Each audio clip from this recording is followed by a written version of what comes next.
It wasn't the German U-boats strangling the Atlantic supply lines. It wasn't the relentless bombing of the Luftwaffe during the Blitz. It wasn't even the massive liquidation of overseas assets to pay for 2 world wars. It was a single number, a mathematical error so profound it shattered an empire from the inside out. It was the decision to prioritize pride over arithmetic. The pattern is unmistakable. We look at history and see battles, treaties, and elections. But the real history of the world is written in ledgers. It is written in the valuation of currency. When Winston Churchill walked into the Treasury in 1924, he wasn't facing a battlefield. He was facing a balance sheet. And the decision he made, the decision to return sterling to its pre-war parity, was not just a policy error. It was a mechanism of destruction. It forced a deflationary depression on the working-class years. Before the crash of 1929, it broke the back of British industry. It turned the workshop of the world into a rusting hulk of uncompetitive pricing. The incentive was prestige. The incentive was to look the dollar in the eye.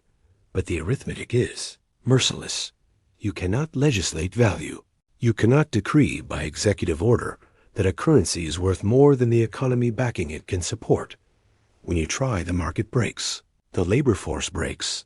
The social contract breaks. This is not just a story about 1925.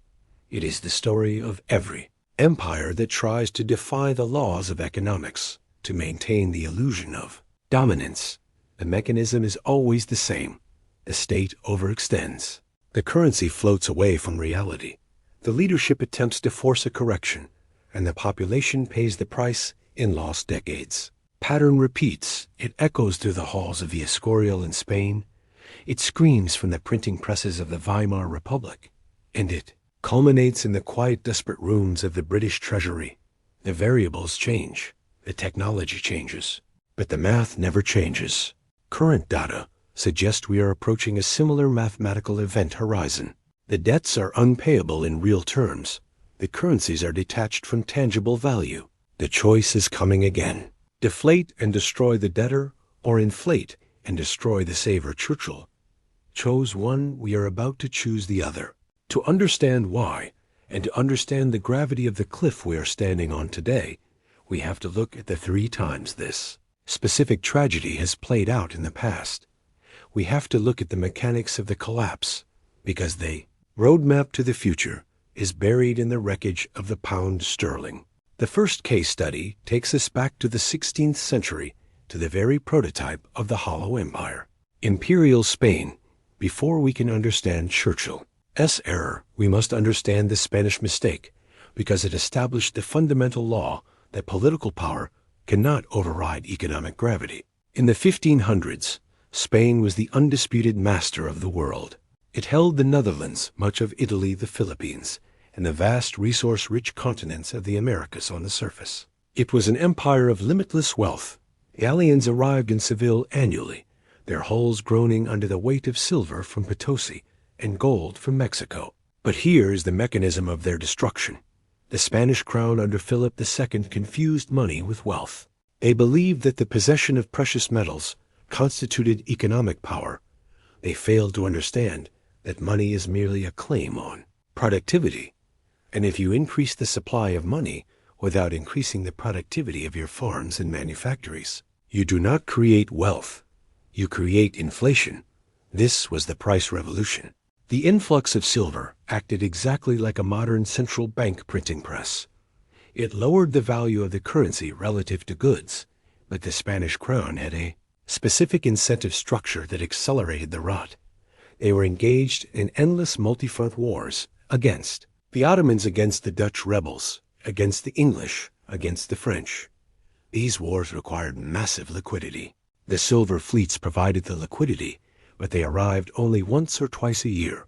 The soldiers needed to be paid every month. So the crown borrowed. They borrowed from the Fugger and Welser banking families of Germany and the Genoese bankers of Italy. They borrowed against future silver shipments. They leveraged their income before it even arrived at the dock. The debt grew exponentially, driven by the compound interest of emergency war loans. By the 1570s, The crown's interest payments alone consumed more than half of its revenue. The domestic economy of Castile began to fracture. Because Spanish silver was so abundant, prices in Spain rose faster than anywhere else in Europe. This is the critical point. The Dutch disease of the 16th century. A Castilian wool merchant found that his costs of living and production were skyrocketing. He had to pay his workers more. Because bread was expensive, he had to pay more for transport. Consequently, the price of Castilian wool cloth rose. Meanwhile, in England and France, where the silver had not yet flooded the market to the same degree, prices remained lower. Foreign goods became cheaper than Spanish goods. The rational move for a Spanish consumer was to buy imported cloth. The rational move for a foreign merchant was to stop buying Spanish exports. The domestic industry of Spain was hollowed out, not by a lack of money, but by an excess of it that rendered their labor uncompetitive. The crown responded not by cutting spending, but by defaulting. Philip II declared bankruptcy in 155, 7156, 01575, and 1596. Each time the mechanism was a restructuring of debt that wiped out capital and froze credit markets. The Giro's government bonds became worthless. The banking houses that had lent to the crown collapsed. Consider the human element in this slow-motion train wreck. Picture a master weaver in Toledo in 1590. He is a man who has followed the rules. He runs a workshop that has been in his family for 3 generations. But every year he watches his order book shrink. He walks to the market and sees cloth from Flanders selling for half the price of his own. He cannot lower his prices because the tax collector demands payment in silver, and his workers demand higher wages just to eat. He is squeezed. Between the inflationary monetary policy of the empire and the fiscal demands of the state, he eventually closes his shutters. He dismisses his apprentices. The loon sits silent. He has been priced out of existence by his own government's monetary abundance. The flight to hard assets began. Those with capital stopped investing in productive enterprises like weaving or trading, which were taxed and risky. Instead, they bought land titles and government sinecures. They sought rent-seeking positions that offered tax exemptions. The middle class, the engine of any economy, was crushed. Spain became a nation of destitute peasants and idle aristocrats with nothing in between. The empire remained on the sheer wing, on the map for centuries, but the economic engine was dead. They had chosen the path of inflation and debt, believing their dominance would allow them to defy the laws of economics. They were wrong. Just like the Spanish Empire choked on its own silver, the British Empire 3 centuries later would choke on its own pride. This brings us to the core case study, the United Kingdom in the 1920s and the specific financial architecture of Winston Churchill's era. To understand the magnitude of this event, we must look at the world before 1914. London was the financial center of the globe. The gold standard was not just a policy. It was a religion. It meant that every pound sterling in circulation was backed by a specific amount of gold, 113 grains of pure gold to be precise. This fixed the exchange rate at roughly $486 US dollars to the pound. This stability allowed Britain to dominate global trade. It was the Pax Britannica. Then came the First World War. To fight a total war, Britain had to suspend the gold standard. They had to print money and issue debt to pay for munitions, soldiers, and supplies. They borrowed heavily from the United States. By 1918, the British price level had inflated significantly. The pound was no longer worth $486 in terms of purchasing power. In the open market, it was trading far lower, dropping to near $340 at one point, before stabilizing around $440. Enter Winston Churchill. In 1924, he was appointed Chancellor of the Exchequer. He was not an economist. He was a historian, a soldier, and a romantic. He looked at the British Empire and saw a structure that required a strong currency to maintain its prestige. He was surrounded by the city establishment, the Bank of England, led by the formidable Montague Norman, and the Treasury officials. The incentive for the City of London was clear. They were creditors. They held bonds. They wanted those bonds paid back in good money, gold-backed money at the pre-war rate. If the pound was devalued, their assets were devalued. They argued that if London did not return to $486, the world would lose faith in Britain. Banking supremacy would shift permanently to Wall Street. But there were dissenting voices. John Maynard Keynes argued ferociously against it. He pointed out the merciless arithmetic. If the pound was actually worth $440 in terms of labor and goods, but the government arbitrarily fixed the price at $486, British exports would instantly become 10% more expensive to the rest of the world. To make British goods competitive again at that high exchange rate, British costs had to come down. Since raw material prices were set globally, the only cost that could be cut was labor. Wages had to fall by 10%. Churchill was essentially voting for a 10% pay cut for every minor factory worker and dockhand in the country. Churchill hesitated. He held dinner parties where he grilled the experts. He asked, if we return to gold, will it cause unemployment? The Treasury officials assured him the adjustment would be temporary and manageable. They lied or they were deluded by their own models. On April 28, 1925, Churchill announced the return to the gold standard at pre-war parity. The trap snapped shut. The economic consequences were immediate and catastrophic. The British coal industry, already struggling with underinvestment, saw its export markets vanish. German and Polish coal was now cheaper. Mine owners facing bankruptcy did exactly what the arithmetic dictated. They demanded wage cuts and longer hours from the miners. The miners refused. Not a penny off the pay, not a minute on the day. This led directly to the general strike of 1926. For 9 days, the country ground to a halt. Transport stopped. Presses stopped. It was a social fracture of the highest order, born directly from a monetary decision. The strike was crushed, and the miners were forced back to work at lower wages, but the damage was structural. For the rest of the 1920s, while America roared with the Jazz Age and an industrial boom, Britain stagnated. Unemployment never dropped below 10%. The high pound acted as a suffocating blanket over the industrial north of England. Consider the life of a coal miner in South Wales in 1927. He is a man who survived the trenches of the Somme, only to return to a country that told him he was too expensive. He works deep underground in dangerous conditions, hewing coal that the world no longer wants to buy at the price his government demands. He brings home a pay packet that has shrunk, but his rent has not. He watches his children grow up in a town where the shops are closing. He listens to the radio and hears politicians in London talking about the soundness of the pound, about the integrity of the currency. To him, the integrity of the currency looks like starvation.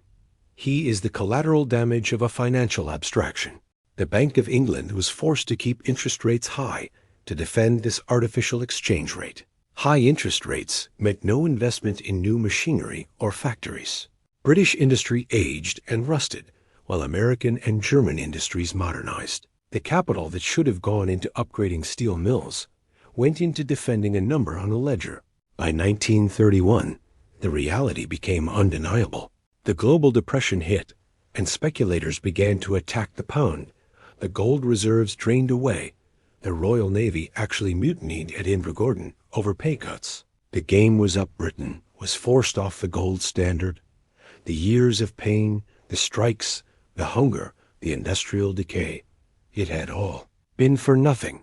The market won, the arithmetic won. Churchill later admitted it was the greatest mistake of his life. He had tried to buy prestige with the livelihoods of the working class, and he ended up losing both, just like Britain tried to defy gravity with deflation.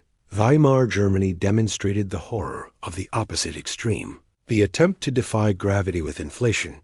Churchill chose his path largely because he looked across the Channel and saw the smoking ruins of the German currency. He was terrified of becoming Weimar.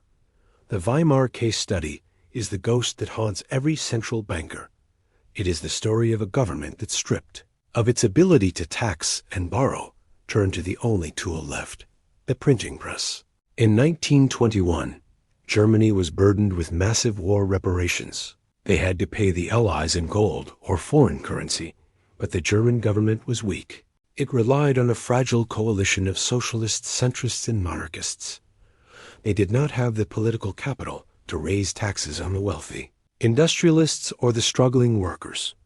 The path of least resistance was to print marks, to buy foreign currency, to pay the reparations, and to print marks to subsidize domestic industry to keep employment high. The mechanism of hyperinflation is often misunderstood. It is not just about the quantity of money. It is about the velocity. It is about confidence. For a while the printing worked. Germany had full employment, while the alignment. Rest of the world slumped in 1921, but the distortion was building. In 1923, when the French occupied the Ruhr Industrial Valley to extract unpaid reparations, the German government ordered a strategy of passive resistance. They told the workers to strike, and the government promised to pay their wages. They were paying millions of workers to produce nothing. The printing presses ran 24 hours a day. The currency collapsed. It went from 42 marks to the dollar to 42 trillion. But numbers are abstract. Let us look at the reality. The price of a cup of coffee would double while you were drinking it. Waiters would stand on tables to announce new menu prices every 30 minutes. The incentive to save was obliterated. If you were paid at 12 p.m., you had to spend every pfennig by 1 p.m., or your labor was stolen by the inflation. The flight to hard assets was total. People bought anything tangible. They bought pianos they couldn't play. They bought sacks of flour they couldn't eat. They traded family heirlooms for a side of bacon. The social fabric didn't just tear. It incinerated. The middle class, the professors, the civil servants, the pensioners, who had saved all their lives, were wiped out. Their savings, which could once buy a house, could now not buy a loaf of bread. Consider the human element.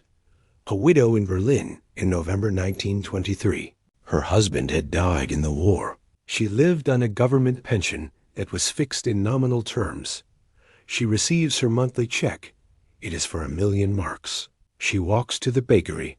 The line is long. By the time she reaches the counter, the price of a loaf has risen to 2 billion marks. Her monthly pension is not enough to buy a single crumb. She is not poor because she is lazy. She is not poor because she is stupid. She is destitute because the store of value she trusted has been weaponized against her. She returns home, burns the banknotes in her stove for heat because they are cheaper than wood, and prepares to starve. This was the alternative Churchill feared. This was the abyss. And in his desperate attempt to avoid the fire of inflation, he marched Britain into the ice of deflation. The pattern repeats in 7 distinct stages. It is visible in the Spanish silver crisis, the British deflationary trap, and the Weimar collapse. Stage 1 is the expansion. The empire or nation enjoys a period of genuine prosperity, driven by productivity, technological advantage, or resource dominance. The currency is sound. Confidence is high. Stage 2 is overextension.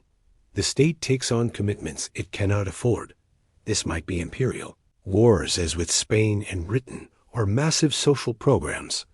The costs begin to exceed the productive capacity of the tax base. Stage 3 is the shortcut. The leadership realizes they cannot pay for their commitments through honest taxation. The political cost is too high, so they choose a monetary shortcut. For Spain, it was debased silver. For Weimar, it was the printing press. For Churchill's Britain, it was the manipulation of the currency peg to feign strength. Stage 4 is the trap. The distortion enters the economy. In an inflationary scenario, prices rise. In a deflationary scenario, Churchill's choice, wages and prices are forced down, crushing the debtor. The economy begins to cannibalize itself. Productive capital is misallocated to survive the monetary manipulation rather than to create value. Stage 5 is the fracture. The population realizes the game is rigged, strikes, riots, and political extremism explode. The middle class is radicalized. In Britain, it was the general strike. In Germany, it was the beer hall putschs and street battles. The social contract is broken. Stage 6 is the flight. Capital flees the system. In Spain, it went to land. In Weimar, it went to foreign currency and hard goods. In Britain, Capital fled the industrial north and moved into government bonds or overseas havens, leaving the domestic economy to rot. Stage 7 is the reset. The system becomes unsustainable. The currency is revalued, devalued, or replaced. The debts are defaulted on or inflated away. The slate is wiped clean. But the wealth of a generation has been transferred or destroyed. Just like the British Empire in 1925, we are currently standing in the center of the trap. The mapping is imperfect, but the rhymes are terrifying. Current data suggests the United States and the United Kingdom are facing an imperial overhang similar to 1920s Britain, but with the debt levels of a wartime economy. The U.S. debt to GDP ratio is over 120%. The UK is not far behind. We have the overextension. Global military commitments, massive entitlement obligations, and interest payments on the debt that are beginning to rival defense spending. We have the shortcut. For the last 15 years, central banks have used quantitative easing, money printing, to suppress interest rates and monetize the debt. This is the modern equivalent of the Spanish silver influx. But here is the divergence. Churchill chose deflation. He chose to protect the currency at the expense of the economy. Today, that option is mathematically impossible if the Federal Reserve or the Bank of England were to attempt a Churchill to raise rates high enough to make the currency truly sound and pay down the debt in real terms. The interest payments would consume 100% of tax revenue. The sovereign would default. The entire banking system, which is loaded with government bonds, would insolvent. Therefore, the incentives dictate that we cannot choose Churchill's path. We are forced toward the Weimar path, though likely in a more managed, slow-motion form. The incentive is to inflate away the debt, to keep interest rates below the rate of inflation. This is financial repression. The warning signs are flashing. We see the flight stage beginning. Central banks around the world are buying gold at record rates, moving out of U.S. Treasury's smart capital is moving into land commodities and scarce assets. They are positioning for the devaluation. The counter-argument is often made, but the dollar is the world reserve currency. It has no rival. It cannot collapse like the mark or the peseta. This is true to a point. The dollar has exorbitant privilege. It has structural demand, but history shows that reserve currency status is not a shield. It is a dam.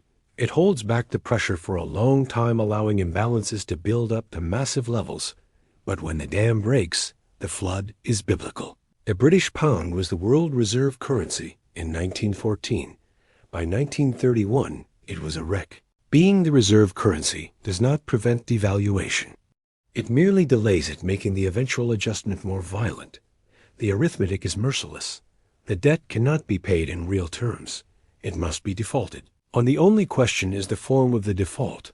There are three endgames. The first is controlled decline. This is the soft landing scenario. A government manages to keep inflation at 4 to 6% for a decade. This cuts the real value of the debt in half. It is a slow bleed for the saver and the wage earner. Living standards slowly erode. This is the path of post-imperial Britain from 1945 to 1979. Long gray slide into mediocrity. The second is chaotic collapse. The bond market revolts, buyers go on strike, yields spike uncontrollably. The central bank is forced to print trillions to buy the bonds, triggering hyperinflation. This is the Weimar or Venezuela scenario. It leads to total social breakdown and usually authoritarian political shifts. The third is reset and restructure. The major powers gather as they did at Bretton Woods in 1944. They agreed to devalue their currencies simultaneously against a new anchor, perhaps gold, perhaps a basket of commodities, perhaps a new digital ledger. The debts are written down or converted. The system restarts. In 1925, Winston Churchill tried to force the world to fit his nostalgic vision of the past. He failed. He ruined the British economy because he did not respect the constraints of reality. Today, our leaders are trying to pretend that debt doesn't matter, that deficits are free, and that we can print prosperity. They are making the same error, just in the opposite direction. The outcome will be the same. The market will eventually clear. The valuation will return to reality. The only variable is timing and pain. Subscribe to the channel. Do not rely on the official narrative. Educate yourself on the history of money. Build resilience in your skills, your community, and your assets. The storm is not coming. It is already here. We are just waiting for the dam to break.